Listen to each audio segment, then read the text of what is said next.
Hey Canucks fans, are you okay with the level of uncertainty surrounding the NHL and the Canucks right now? I'm Clay Emo. I'm at Canuck Clay on Twitter. I'm at Clay Emo on Instagram. I'm the founder of the GLCBC, the Good Looking Canucks Positivity Club, and this is my Canucks take, all in one take. It's Clay's Canucks commentary for Tuesday, May the 5th. I'm here to provide Canucks insight that's both positive and timely.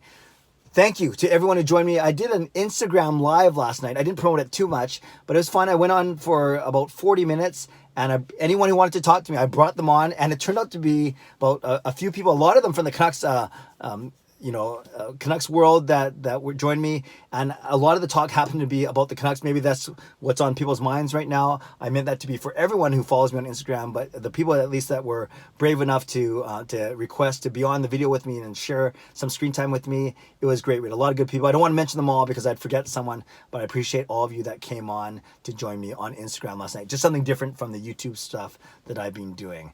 Today, I want to kind of take a step back and ask you very simply, the question of the day is, how comfortable are you with all this uncertainty right now? And I'll break it down really quickly. And I don't want to rehash what I've talked about the last 2 or 3 vlogs, because I've talked a lot about this whole JT Miller first round draft pick to Tampa. That's now with New Jersey. Canucks deemed in the playoff position. So that means, should the conditional pick go over to New Jersey this year, or should New Jersey and Vancouver try and hash out a new deal? I'm sure Vancouver doesn't need to do that, but New Jersey might want to. And I explored all that yesterday. But there's a lot of uncertainty right now. As we know that the NHL is meeting with the Board of Governors, the GMs. They technically don't need to get the Board of Governors and the GMs approval to go with a June draft, but they want to do the right thing, of course. It would be smart to give them a chance to voice their agreement, their disagreement, to hash things out, answer any questions, whatever it may be. But from all things that we are hearing, it looks like they're trending, moving towards a June draft. And we've talked about that, what it looked like before, and we'll talk about that in the end for sure. In the future as well. But so that's an uncertain piece right now. Will the draft be in June or at the end of the regular season, or the end of the playoffs, I should say, probably in September, October? Along with that becomes uncertainty of where will the Canucks place, and I explored that yesterday in great depth, in great detail. Right now, the Canucks would be deemed a playoff team because of points percentage. They actually finish 14th overall when it comes to points percentage, 14th or 15th, and that's why they'll have the 18th overall pick in the first round of the 2020 draft.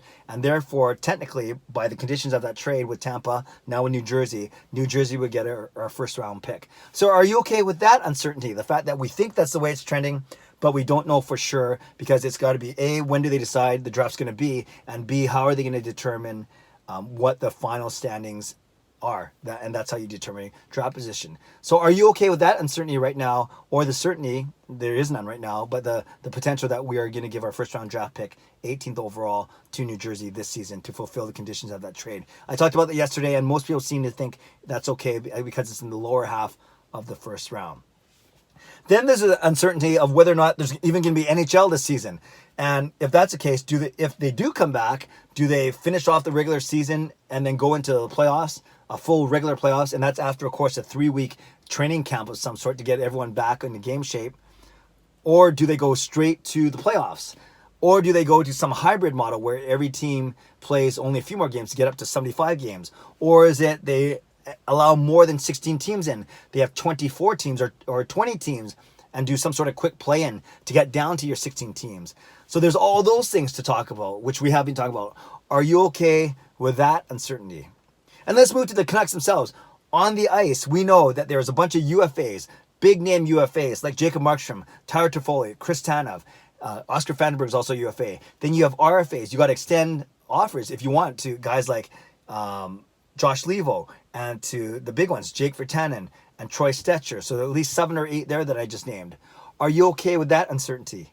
And then there's this whole thing about Judd Brackett, our head of amateur scouting. From everything we're hearing, it sounds like he's not being pushed out, but it sounds like that it's Jim Benning and John Weisbrod that are going to go forward without Judd Brackett. We don't know that for sure, but that's what everyone in the media has been talking. Usually where there's smoke, there's fire. So a lot of people really love Judd Brackett, and they say he's the reason why we draft so well. And others are saying, well, it takes more than one person. It takes an entire team. But some of those people are not confident in John Weisbrod. So there's that uncertainty as well. So you look at all these things. I named about 5 or 6 different things we can be uncertain about right now. When's the draft going to be? What's the Canucks position going to be in that draft? Therefore, does the pick go to New Jersey this year? What's going to happen with the regular season and playoffs, if they even come back? What are we going to do with all our UFAs and RFAs, and about Judd Brackett? So there are so many issues, so many things to consider. The question of the day to you, I'd love to know and just learn a bit more about your disposition. How are you with uncertainty? Are you freaking out because you're anxious and you want answers? Or you have the ilk of, no, whatever they answer, I can only control how I feel. I can only control, the Canucks can only control what they can control. I can only control what I can control. And therefore, that's all I'm going to worry about. Or are you somewhere in the middle where you're kind of anxious, but you also realize that there's not much what you can do? I would love to dive into this a little bit. It's a little more philosophical than I'm used to. We're not talking about stats or contracts or line combinations, but I'd love to know what you think. The question of the day is, how comfortable are you with this current uncertainty, both with the NHL and both with the Vancouver Canucks? Leave a comment below. I love to read, react, and reply as always. Subscribe if you'd like to. Like this video if you'd like to. Enjoy the day. Stay safe, stay healthy, take care of yourselves, take care of each other. Have a great day. God bless, and go Canucks go.